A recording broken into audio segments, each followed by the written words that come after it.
വളരെ ചെറിയ കാര്യങ്ങളിൽ അഭിരമിക്കുന്ന സ്വഭാവമുള്ളവരാണ് നാം മലയാളികൾ. അതിലൊന്നാണ് ഇപ്പോൾ നടക്കുന്ന നിലമ്പൂർ നാടകം. ഇതിൻ്റെ തുടക്കത്തിൽ ഭാരതീയ ജനതാ പാർട്ടിയുടെ സംസ്ഥാന പ്രസിഡന്റ് ശ്രീ രാജീവ് ചന്ദ്രശേഖർ സത്യസന്ധമായ ഒരഭിപ്രായം, ഒരു നിരീക്ഷണം നടത്തിയിരുന്നു. അദ്ദേഹം പറഞ്ഞു, 10 മാസത്തേക്ക് വേണ്ടി ഒരു MLA തിരഞ്ഞെടുക്കാൻ ഇത്ര വലിയ വാശിയും ബഹളമൊന്നും ആവശ്യമില്ല. അതുകൊണ്ട് ഞങ്ങൾ മത്സരിക്കുന്നില്ല. മാത്രമല്ല, ഈ തിരഞ്ഞെടുപ്പിൻ്റെ പ്രത്യേകത അദ്ദേഹം പറഞ്ഞു, ഒരു MLA രാജിവെക്കുന്നു. രാജിവെച്ചുണ്ടായ ഒഴിവാണ്. സാധാരണ മരിച്ചു പോകുകയോ അങ്ങനെയൊക്കെ ചെയ്യുമ്പോഴാണ് ഒഴിവുണ്ടാകാറുള്ളത്. ഇത് മനഃപൂർവ്വം രാജിവെച്ചിട്ട് ഒഴിവുണ്ടാക്കുന്നു. എന്നിട്ട് ആ ഒഴിവിലേക്ക് അദ്ദേഹം തന്നെ മത്സരിക്കുന്നു. എന്തിനാണ് മനുഷ്യനെ ഇങ്ങനെ ബുദ്ധിമുട്ടിക്കുന്നത്? ഇലക്ഷൻ കമ്മീഷൻ്റെയും ഫലത്തിൽ രാജ്യത്തിൻ്റെയും കാശ് കളയുന്നത്. ഇതൊക്കെ വളരെ സത്യസന്ധമായ നിരീക്ഷണമായിരുന്നു അദ്ദേഹത്തിൻ്റെ. BJP മത്സരിക്കുന്നില്ല എന്നും തീരുമാനിച്ചിരുന്നു. പ്രായോഗിക രാഷ്ട്രീയത്തിൻ്റെ സമ്മർദ്ദങ്ങൾ പലതാണ്. അതുകൊണ്ട് ആ തീരുമാനം മാറ്റി BJP മത്സരിക്കാൻ തീരുമാനിച്ചു. അതിൽ ഞാൻ രാജീവ് ചന്ദ്രശേഖർ എന്ന മനുഷ്യനെ കുറ്റപ്പെടുത്തുകയില്ല. രാഷ്ട്രീയം അങ്ങനെയൊക്കെയാണ്. പലപ്പോഴും നമുക്കിഷ്ടമില്ലാത്ത സാഹചര്യങ്ങളിൽ നമ്മളെ കൊണ്ടുപോയി ചാടിക്കും. അവിടെ നമുക്ക് പൊരുതേണ്ടിയും വരും. അതിലൊന്നും തെറ്റോ കുറ്റമോ ഇല്ല. പക്ഷേ ആദ്യത്തെ അദ്ദേഹത്തിൻ്റെ വിലയിരുത്തലായിരുന്നു അന്നും ഇന്നും ശരി എന്നാണ് ഞാൻ കരുതുന്നത്. ഇപ്പോൾ ഏതായാലും മത്സരം തുടങ്ങിക്കഴിഞ്ഞു.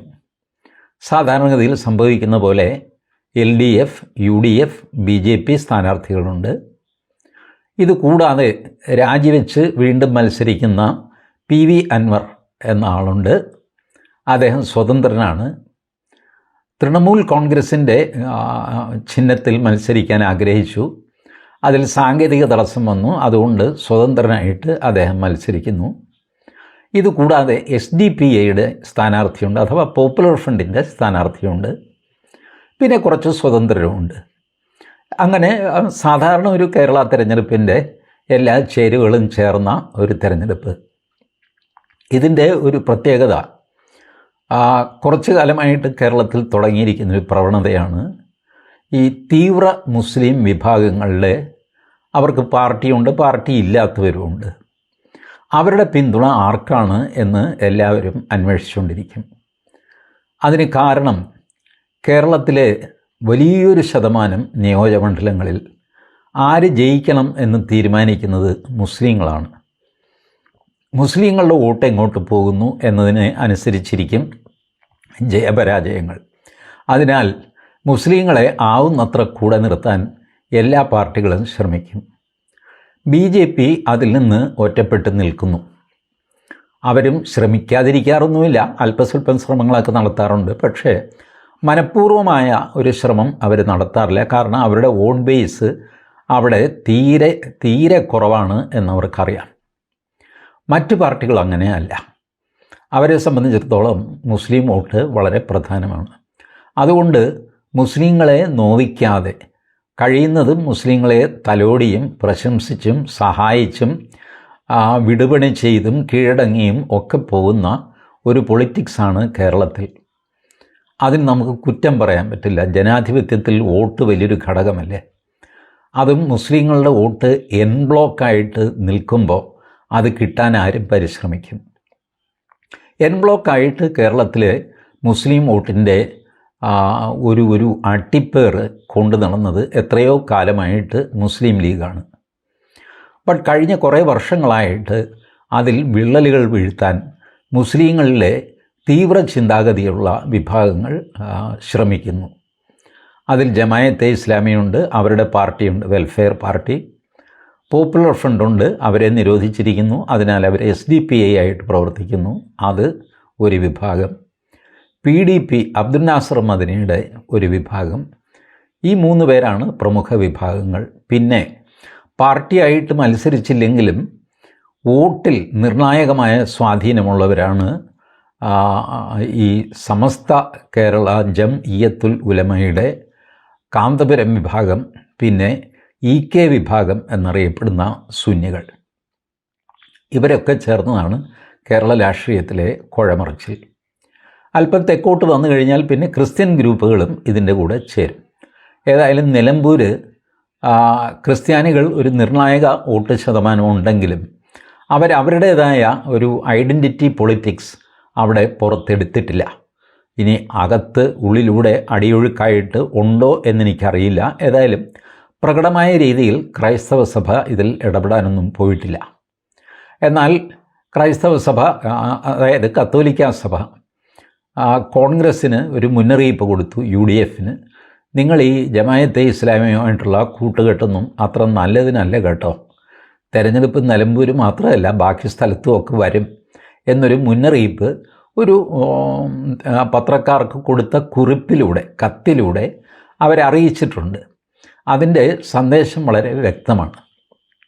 ബട്ട് നിലമ്പൂരിലും ഫൈനലി ജയപരാജയങ്ങൾ നിർണ്ണയിക്കുന്നത് മുസ്ലിം വോട്ടായിരിക്കും. ഈ മുസ്ലിം വോട്ടിൽ നല്ലൊരു ശതമാനം UDFന് പോകും എന്നുള്ളത് വ്യക്തമാണ്. കാരണം മുസ്ലിം ലീഗ് UDFലെ ഒരു മെയിൻ കോൺസ്റ്റിറ്റ്യുവൻസി ആണല്ലോ. അപ്പോൾ കുറേ അധികം വോട്ട് അവർക്ക് പോകും. എന്നാൽ ബാക്കി മുസ്ലിം വോട്ടുകൾ എങ്ങോട്ട് പോകും? അതൊരു ചോദ്യമാണ്. SDPI സ്ഥാനാർത്ഥിയെ നിർത്തിയിട്ടുണ്ട്. SDPIക്കാരെല്ലാം SDPIക്ക് വോട്ട് ചെയ്യുമെന്ന് ഞാൻ കരുതുന്നില്ല. ജമായത്തെ ഇസ്ലാമിക്ക് ഈ പറയണമാതിരിയുള്ള വോട്ടൊന്നുമില്ല.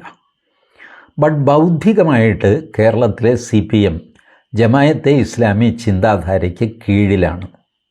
അതല്ല എന്നൊക്കെ അവർ പറയും. ജമായത്തെ ഇസ്ലാമി വർഗീയ പാർട്ടിയാണ്, മതരാഷ്ട്രവാദമുള്ളവരാണ് എന്നൊക്കെ പറയുമ്പോൾ പോലും ഈ CPM എന്നുള്ള പാർട്ടിയുടെ കൊരവള്ളി ഞെക്കാനുള്ള കെൽപ്പ് ഇപ്പോൾ ജമായത്തെ ഇസ്ലാമിക്കുണ്ട്.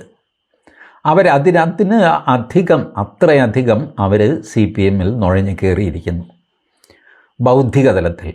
എന്നാൽ ആളെണ്ണത്തിൽ പോപ്പുലർ ഫ്രണ്ടുകാരാണ് CPMൽ കൂടുതലും കയറിയിട്ടുള്ളത്.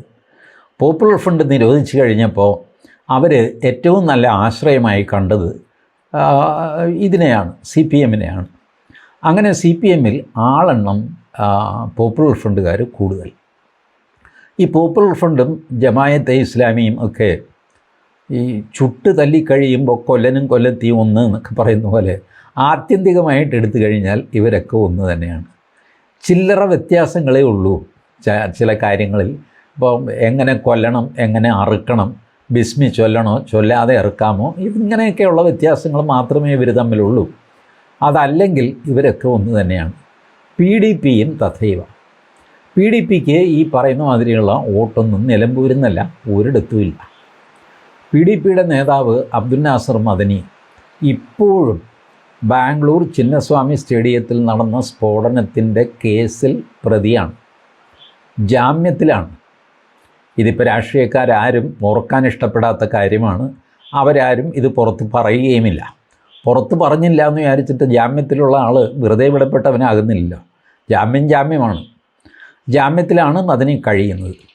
അതുകൊണ്ട് മദനിക്ക് തെരഞ്ഞെടുപ്പ് പ്രചരണത്തിന് വരാൻ പറ്റും എന്നെനിക്ക് തോന്നുന്നില്ല. അദ്ദേഹം അസുഖമോ അഭിനയിച്ചോ ഒക്കെയാണ് കഴിയുന്നതെന്ന് അറിയുന്നു. ഏതായാലും പബ്ലിക് സ്പേസിൽ മദനിയെ കാണാറില്ല. അത് ജാമ്യാപേക്ഷയിലെ ഒരു കണ്ടീഷനാവാം. ഒരുപക്ഷെ നിങ്ങൾ രാഷ്ട്രീയ പ്രവർത്തനത്തിനോ പൊതുരംഗത്തോ ഒന്നും വരരുത്, TV-കാരുമായിട്ട് സംസാരിക്കരുത്, പൊതുയോഗത്തിൽ പങ്കെടുക്കരുത്, ഇങ്ങനെയൊക്കെയുള്ള നിബന്ധനകൾ ഒരുപക്ഷെ ജാമ്യം കൊടുത്തതിൻ്റെ കൂട്ടത്തിൽ എഴുതിയിട്ടുണ്ടാവാം, നമുക്കറിയില്ല. ഞാൻ അദ്ദേഹത്തിൻ്റെ ജാമ്യ ഉത്തരവ് എടുത്തു നോക്കിയില്ല. അബ്ദുൽ നാസർ മദനിയുടെ പേരിൽ എനിക്കറിയാവുന്നിടത്തോളം ഒരു 10 കൊല്ലം മുമ്പത്തെ സ്റ്റാറ്റസ് ഞാൻ പറയുകയാണ്. ഒരു 28 ക്രിമിനൽ കേസുകൾ വേറെ ചിന്നസ്വാമി സ്റ്റേഡിയം അല്ലാതെ കേരളത്തിനുള്ളിലെ 28 ക്രിമിനൽ കേസുകൾ ഈ മനുഷ്യൻ്റെ പേരിൽ ഉണ്ടായിരുന്നു. ഇപ്പോൾ ഉണ്ടോ എന്ന് എനിക്കറിയില്ല. ഏതായാലും ഈ കേസുകളിലൊന്നും വിചാരണയൊന്നും നടന്നിട്ടില്ല. പക്ഷേ സർക്കാരിന് കേസ് പിൻവലിക്കാമല്ലോ. പിൻവലിക്കാൻ അല്പം ബുദ്ധിമുട്ടുള്ള കേസുകളാണ്. പലതിലും എക്സ്പ്ലോസീവ് ആക്റ്റൊക്കെ ഇട്ടിട്ടാണ്, സ്ഫോടക വസ്തു നിയമം ഒക്കെയുള്ള കേസുകളാണ്, നിസ്സാര കേസുകളല്ല എന്ന് സാരം. അത് പിൻവലിക്കാൻ കുറച്ച് ബുദ്ധിമുട്ടാണ്. മജിസ്ട്രേറ്റുമാർ അതിന് സമ്മതിക്കും എന്ന് തോന്നുന്നില്ല. അതുകൊണ്ട് കേസുകൾ അങ്ങനെ തന്നെ നിൽക്കുന്നു, വിചാരണ നടക്കുന്നുമില്ല. മദനി സുഖമായിട്ട് താമസിക്കുന്നു. ഇതാണ് ആ മനുഷ്യൻ്റെ സ്റ്റാറ്റസ്. ഈ സ്റ്റാറ്റസ് തെരഞ്ഞെടുപ്പിൽ തുറന്ന് പറയാൻ PDP തയ്യാറാകുമോ, CPM തയ്യാറാകുമോ? PDPയുടെ പിന്തുണ CPMനാണ്. ഞാനിതിൽ വലിയ അത്ഭുതമൊന്നും കാണുന്നില്ല. ജമാഅത്തെ ഇസ്ലാമി കോൺഗ്രസിനെ പിന്തുണച്ചു, UDFനെ പിന്തുണച്ചു, മതരാഷ്ട്രവാദികളുടെ കൂടെയാണ് കോൺഗ്രസ്, തേങ്ങയാണ്. മതരാഷ്ട്രവാദികളുടെ കൂടെ കോൺഗ്രസും ഉണ്ടായിരുന്നു, കമ്മ്യൂണിസ്റ്റും ഉണ്ടായിരുന്നു, എക്കാലത്തും ഉണ്ടായിരുന്നു. ചിലപ്പോൾ ഇപ്പുറത്തായിരിക്കും, ചിലപ്പോൾ അപ്പുറത്തായിരിക്കും. മാർക്സിസ്റ്റ് പാർട്ടിയുടെയും കോൺഗ്രസിൻ്റെയും ഒരു ന്യായമുണ്ടല്ലോ, എൻ്റെ കൂടെ നിന്നാൽ അവൻ മതേതരൻ, തൻ്റെ കൂടെ നിന്നാൽ അവൻ വർഗീയവാദി. ഇതിപ്പോൾ പണ്ട് മുതലേ ഇവർ ചെയ്യുന്ന കാര്യമാണ്. ഇത് ജനങ്ങൾക്ക് അറിയില്ല എന്നുള്ള മട്ടിൽ ഇപ്പോഴും തൊലിക്കട്ടിയോടെ സതീശനും നമ്മുടെ MV ഗോവിന്ദനും ഒക്കെ വിളിച്ചു പറയുന്നുണ്ട്. അതാണ് എനിക്ക് അത്ഭുതം. ഇത് പറയാനൊരു നാണം വേണ്ടേ? വർഷങ്ങൾക്ക് മുമ്പ് VP സിംഗ് സത്യസന്ധമായിട്ട് ഇതിൻ്റെ കാര്യം പറഞ്ഞിരുന്നു. VP സിംഗിനോട് തെരഞ്ഞെടുപ്പ് കാലത്ത് നിങ്ങളിങ്ങനെ തോന്നിയാസം ഓരോരുത്തരുമായിട്ട് കൂട്ടുകൂടുന്നല്ലോ, ഇതുവരെ ശത്രുവായിരുന്നവൻ ഇപ്പം നിങ്ങളുടെ മിത്രമാകുന്നു, തെരഞ്ഞെടുപ്പ് കഴിയുമ്പോൾ വീണ്ടും അവൻ ശത്രുവാകുന്നു, ഇതെന്തൊരു ഏർപ്പാടാണ് ചേട്ടാ എന്ന് ചോദിച്ചു. VP സിംഗ് പരമമായ സത്യം പറഞ്ഞു. എടാ, ഇന്ത്യൻ പൊളിറ്റിക്സ് എങ്ങനെയാണെന്ന് വെച്ചാൽ തെരഞ്ഞെടുപ്പ് ആർത്തലച്ചു വരുന്ന ഒരു മഴയാണ്. ആ മഴ നനയാതിരിക്കാനായിട്ട് കയ്യിൽ കിട്ടിയത് കുടയാണെങ്കിൽ കുട, ചേമ്പലയാണെങ്കിൽ ചേമ്പല, ഒരു അലൂമിനിയം ഷീറ്റാണെങ്കിൽ അത്, പ്ലാസ്റ്റിക്കിൻ്റെ ഷീറ്റാണെങ്കിൽ അതെടുത്തിട്ട് തലയ്ക്ക് മുകളിൽ പിടിക്കും മഴ നനയാതിരിക്കാൻ, മഴയൊന്ന് കടന്നു കിട്ടാൻ. ഇതുപോലെ തെരഞ്ഞെടുപ്പ് വരുമ്പോൾ കൈ കിട്ടിയ ആൾക്കാരെ എല്ലാം ആരൊക്കെ സഹായിക്കാൻ തയ്യാറുണ്ടോ, ഏത് ചേമ്പലയോ വാഴയിലയോ എന്ത് വാങ്ങിക്കോട്ടെ, അതെടുത്തിട്ട് കൂട്ടുകൂടും. തെരഞ്ഞെടുപ്പ് കഴിയുമ്പോഴാണ് പിന്നെ ഈ വാഴ, ഈ ചേമ്പല എനിക്ക് വേണ്ട എന്ന് പറഞ്ഞ് വഴിയിൽ പറഞ്ഞ് കളയുന്നത്. മഴ കഴിയുമ്പോൾ കുട പോലും നമുക്ക് മറക്കാനുള്ളൊരു ഉപകരണമായിട്ട് മാറുമല്ലോ. ഇങ്ങനത്തെ അവസ്ഥ. ഇതാണ് തെരഞ്ഞെടുപ്പ്. അതുകൊണ്ട് ഈ ന്യായം തെരഞ്ഞെടുപ്പിൽ പറയുന്നത് മഹാകഷ്ടമാണ്. ഈ ഞങ്ങൾക്ക് വർഗീയവാദികളുടെ വോട്ട് വേണ്ട, എനിക്കിപ്പോഴും ഇതുവരെ ഈ വോട്ട് വേണ്ട എന്ന് പറയുന്നതിന് എന്ത് സാങ്കത്യം മനസ്സിലായിട്ടില്ല. TG മോഹൻദാസിൻ്റെ വോട്ട് എനിക്ക് വേണ്ട എന്നൊരു സ്ഥാനാർത്ഥി പറയുന്നു. ഞാൻ പറയുകയാണ്, ഇല്ല ചേട്ടാ, ഞാൻ ചേട്ടന് തന്നെ വോട്ട് ചെയ്യും. അങ്ങനെ എന്ത് ചെയ്യും? ബൂത്തിൽ വന്ന് എൻ്റെ കൈക്ക് കയറി പിടിക്കുമോ? ഇല്ലല്ലോ. വോട്ട് രഹസ്യ വോട്ടല്ലേ. അപ്പോൾ നിങ്ങൾ വേണ്ടാന്ന് പറഞ്ഞ് ഞാനങ്ങ് ചെയ്യുമെന്ന് തീരുമാനിച്ചത്. അതുകൊണ്ട് ഈ അർത്ഥശൂന്യമായ ഈ വാചകമണിയൊക്കെ കളയുക. തെരഞ്ഞെടുപ്പിൻ്റെ സമയമാണ്, ഞങ്ങൾക്ക് എല്ലാവരുടെയും വോട്ട് വേണം, അതിൽ നോട്ടമൊന്നുമില്ല. വോട്ട് ചെയ്യുന്ന ആൾ പുറമേ വർഗീയവാദിയായിരിക്കാം, ഉള്ളിൽ വർഗീയവാദിയായിരിക്കാം, ഉള്ളിൽ മതേതരനായിരിക്കാം, പുറമേ വർഗീയവാദിയായിരിക്കാം, നേരെ തിരിച്ചുമാകാം, എന്തുമാകാം. പല സ്വഭാവമുള്ള ആൾക്കാരുണ്ട്. എനിക്ക് എല്ലാവരുടെയും വോട്ട് വേണം എന്നാണ് സ്ഥാനാർത്ഥി പറയേണ്ടത്. അതിൽ യാതൊരു തെറ്റുമില്ല. പിന്നെ നിങ്ങൾ ഒഫീഷ്യലി അലയൻസ് ഉണ്ടോ എന്നൊക്കെ ചോദിച്ചു. ഇപ്പോൾ ഉണ്ട്, കുറച്ച് കഴിയുമ്പോൾ ചിലപ്പോൾ ഉണ്ടാവില്ല. തെരഞ്ഞെടുപ്പ് കഴിയുമ്പോൾ SDP-യുമായിട്ട് ഞങ്ങൾ കൂട്ടുകെട്ട് വിട്ടുവെന്ന് വരും. ജമാഅത്തെ ഇസ്ലാമിയെ കളഞ്ഞിട്ട് PDP-യെ എടുത്തുവെന്ന് വരും. ഇതൊക്കെ തെരഞ്ഞെടുപ്പിലുള്ളതാണ് എന്ന് സത്യസന്ധമായിട്ട് ജനങ്ങളോട് പറയാനുള്ളൊരു ആർജവം രാഷ്ട്രീയ പാർട്ടികൾ കാണിക്കണം എന്നാണ് എൻ്റെ അഭിപ്രായം. ആ ആർജവം കാണിച്ചവനാണ് VP സിംഗ്. ഒരുപക്ഷെ അതുകൊണ്ടായിരിക്കാം രാഷ്ട്രീയത്തിൽ അങ്ങേർക്ക് അഡ്രസ്സില്ലാതെ പോയി കേട്ടോ. അപ്പോൾ അതുകൊണ്ട് രാഷ്ട്രീയത്തിൽ സത്യം പറയുന്ന ഒരു ക്വാളിഫിക്കേഷനാണ് എന്നൊന്നും വിചാരിക്കരുത്. പലപ്പോഴും നുണ പറയുന്നവരാണ് ജയിച്ചുകൊണ്ട് പോകുന്നത്. എന്ത് വാങ്ങിക്കോട്ടെ, നിലമ്പൂർ തെരഞ്ഞെടുപ്പിലെ പ്രധാന വിഷയം എന്താ? ഞാൻ നോക്കിയിട്ട് ഹമാസാണ് പ്രധാന വിഷയം. കേരളത്തിലെ മുസ്ലിങ്ങൾക്ക് സംഭവിച്ച ഒരു മാറ്റം നിങ്ങൾ നോക്കിയിട്ടുണ്ടോ? കേരളത്തിലെ മുസ്ലിങ്ങൾ പ്രായേണ അത്ര വലിയ വർഗീയവാദികളൊന്നുമല്ല. ഒരു മുസ്ലിം ഐഡൻറ്റിറ്റി എന്നുള്ളത് അവരുടെ മനസ്സിലുണ്ട് എന്നുള്ളതല്ലാതെ പരമത വിദ്വേഷം ഒന്നും കൊണ്ടു നടക്കുന്ന ആളുകളല്ല. ഉത്തരേന്ത്യയിലോ മറ്റ് സ്ഥലങ്ങളിലോ ഒക്കെ കാണുന്ന അന്യമത വിദ്വേഷം, മറ്റുള്ളവരെ തോൽപ്പിക്കാനായിട്ട് അവരുടെ ഭക്ഷണത്തിൽ തുപ്പുക, ഇതുപോലത്തെ കലാപരിപാടിയൊക്കെ കേരളത്തിൽ തീരെ കുറവാണ്. ഉള്ള ഗ്രൂപ്പുകളൊക്കെ ഉണ്ട്, അവരൊക്കെ അതിശക്തമായ എതിർപ്പും നേരിടുന്നുണ്ട്. എന്ത് വാങ്ങിക്കോട്ടെ, പ്രായേണ ഈ സ്വഭാവമൊന്നും കേരളത്തിലെ മുസ്ലിങ്ങൾക്കില്ല. അങ്ങനെയുള്ള മുസ്ലിങ്ങളെ ഈ ഒരു ഓറിയൻറ്റേഷനിലേക്ക് കൊണ്ടുവരുന്നത് എങ്ങനെയാണ്? അന്താരാഷ്ട്ര പ്രശ്നങ്ങൾ വഴിക്കാണ്. അങ്ങനെ ഒരു പ്രശ്നമാണ് പലസ്തീൻ അഥവാ ഹമാസ് പ്രശ്നം. അക്കാര്യത്തിൽ മുസ്ലിങ്ങളെ ഒറ്റക്കെട്ടാക്കുന്നതിൽ കേരളത്തിലെ മുസ്ലിം സംഘടനകളും മാർക്സിസ്റ്റ് പാർട്ടിയും കോൺഗ്രസും ഒത്തൊരുമിച്ച് പ്രവർത്തിച്ച് അവരെ ഒറ്റക്കെട്ടാക്കി. അങ്ങനെയാണ് നാടെങ്ങും പലസ്തീൻ ഐക്യദാർഢ്യം നടന്നത്. ആ നടക്കുമ്പോൾ തന്നെ അതിനകത്തൊരു ശരികേടുണ്ട് എന്ന് നല്ലൊരു ശതമാനം മുസ്ലിങ്ങൾക്കറിയാം. എടാ, ഇത് ഒരു ശരിയായ കാര്യമല്ല, അപ്പോൾ എന്ത് പാലസ്തീൻ, നമുക്കെന്താ അതിനകത്ത് കാര്യം, ഇങ്ങനെയൊക്കെ ചിന്തിക്കുന്ന മുസ്ലിങ്ങളുണ്ട്. പക്ഷെ പുറത്ത് പറയാൻ പറ്റില്ല. പറഞ്ഞാൽ ഇവന്മാരെല്ലാം കൂടെ തിന്നുകളയും. നീ സംഘപരിവാറിൻ്റെ കൂടെ കൂടിയോ എന്ന് ചോദിക്കും. ആ ചോദ്യം കേൾക്കുന്നതോടെ ഇയാൾ വാല് ചുരുട്ടും. ഇതാണ് സംഗതി. അങ്ങനെ പൊതുവേ മുസ്ലിങ്ങളെ ഒരു പലസ്തീൻ അനുകൂല, ഹമാസ് അനുകൂല അവസ്ഥയിലേക്ക് എല്ലാവരും ചേർന്ന് കൊണ്ടുവന്നു. അങ്ങനെ ഹമാസ് ഒരു ഫാക്ടറായി കേരളത്തിൽ. ഹമാസിൻ്റെ നാട്ടിൽ പോലും ഹമാസിന് വേണ്ടി യഹ്യാ സിൻവർ മരിച്ചപ്പോൾ അയാൾക്ക് വേണ്ടി ഒരു ജാഥ നടത്താൻ ആരും ഉണ്ടായിരുന്നില്ല. ഗസയിൽ ആരും ഉണ്ടായിരുന്നില്ല. ലോകത്തൊരിടത്തും നടന്നില്ല, പക്ഷെ കേരളത്തിൽ നടന്നു. ഹിസ്ബുള്ളയുടെ നേതാവ് മരിച്ചപ്പോഴും കേരളത്തിൽ ജാഥ നടന്നു. പ്രതിഷേധ ജാഥ, സങ്കട ജാഥ, ഇതൊക്കെ നടന്നു. കുറച്ച് പേരേ ഉണ്ടായിരുന്നുള്ളൂ, പക്ഷെ അത് നടന്നു. ലോകത്തിൽ ഒരു മൂലയ്ക്ക് അയാൾക്ക് വേണ്ടി പ്രാർത്ഥന നടന്നു. അങ്ങനെ ഹമാസ് കേരളത്തിൽ നിങ്ങൾ മുസ്ലിമാണോ അല്ലയോ എന്ന് തീരുമാനിക്കുന്ന ഒരു ടെസ്റ്റ്, നിങ്ങൾ ഹമാസിനെ അനുകൂലിക്കുന്നോ ഇല്ലയോ എന്നുള്ള ചോദ്യത്തിലേക്ക് മാറി. അങ്ങനെയാണ് നമ്മളുടെ നാട്ടിലെ സൗമ്യ എന്ന നേഴ്സ് ഇസ്രായേലിൽ ഹമാസിൻ്റെ ബോംബ് എയറിൽ മരിച്ചുപോയ സൗമ്യ എന്ന നേഴ്സിന് അന്ത്യാഞ്ജലി അർപ്പിച്ചുകൊണ്ടിട്ട ഫേസ്ബുക്ക് പോസ്റ്റ് പിണറായി വിജയന് പിൻവലിക്കേണ്ടി വന്നത്. പാലാ MLA മാണി സി കാപ്പന് അത് തിരുത്തേണ്ടി വന്നു. ഹമാസ് തീവ്രവാദികളുടെ വെടികൊണ്ട് മരിച്ച എന്നുള്ളത് അത് മാറ്റിയിട്ട് അജ്ഞാതരുടെ വെടികൊണ്ട് മരിച്ചെന്നോ അങ്ങനെ എന്തോ എഴുതേണ്ടി വന്നു ആ പാവത്തിന്.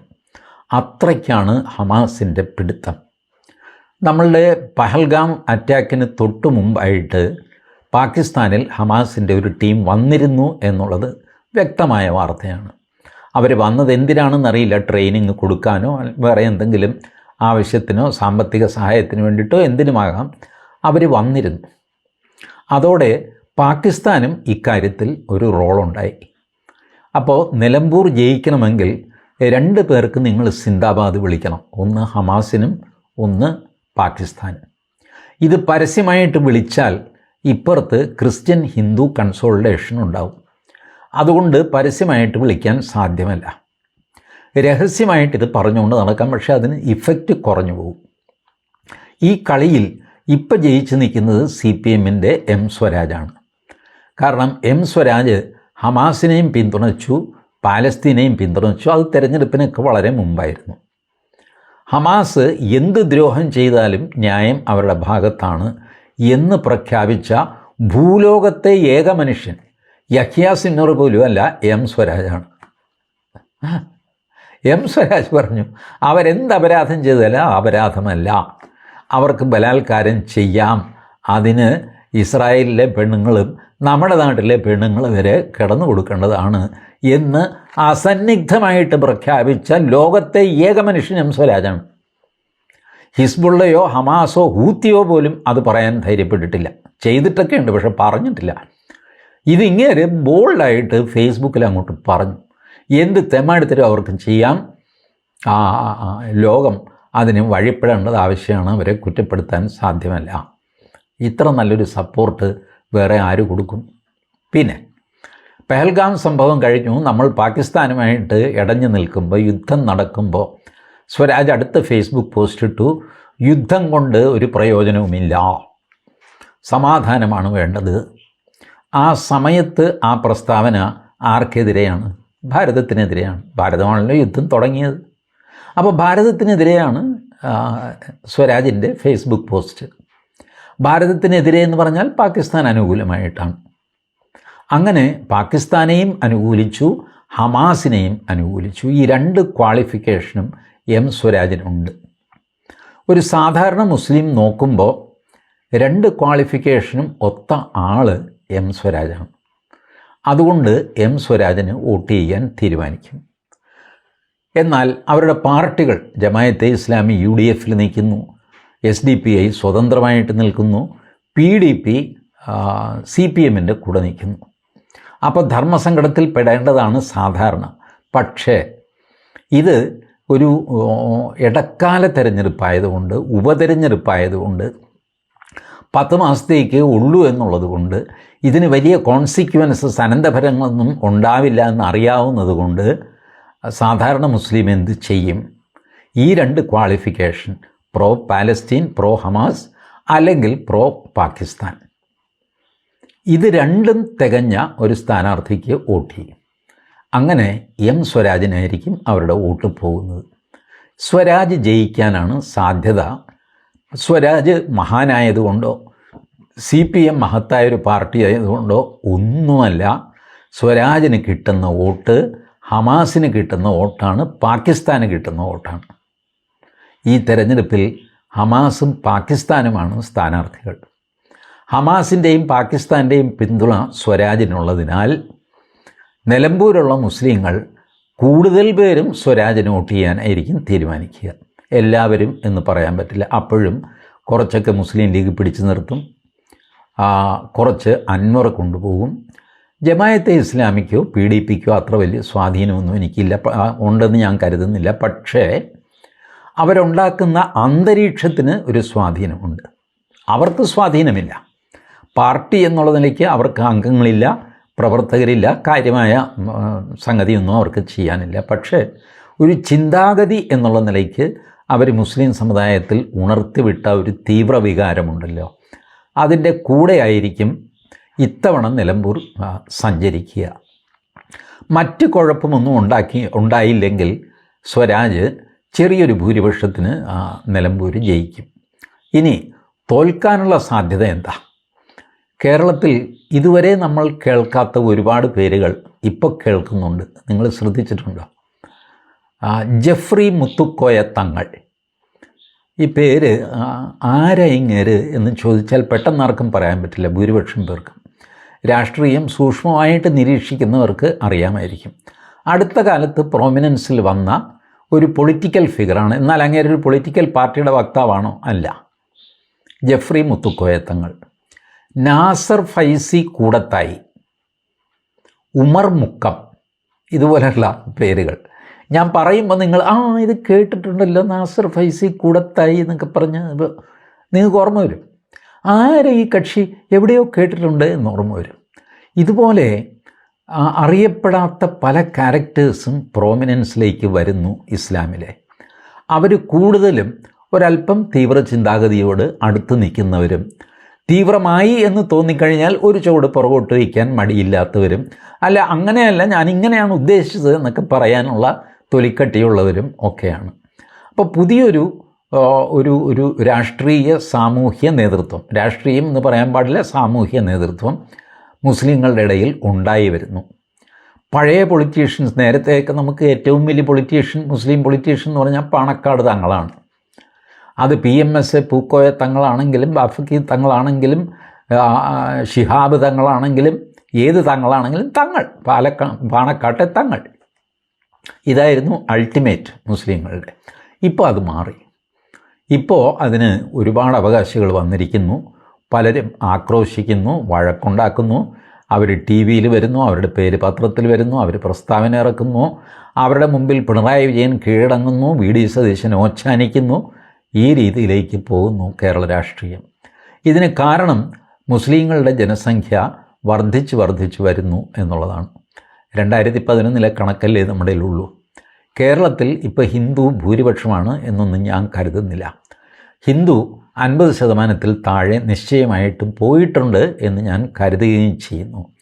ഹിന്ദുവിന് കാര്യമായിട്ട് കേരളത്തിൽ എന്തെങ്കിലും ചെയ്യാനുണ്ട് എന്ന് ഞാൻ കരുതുന്നില്ല, അൺലെസ് ദേ consolidate themselves above political lines.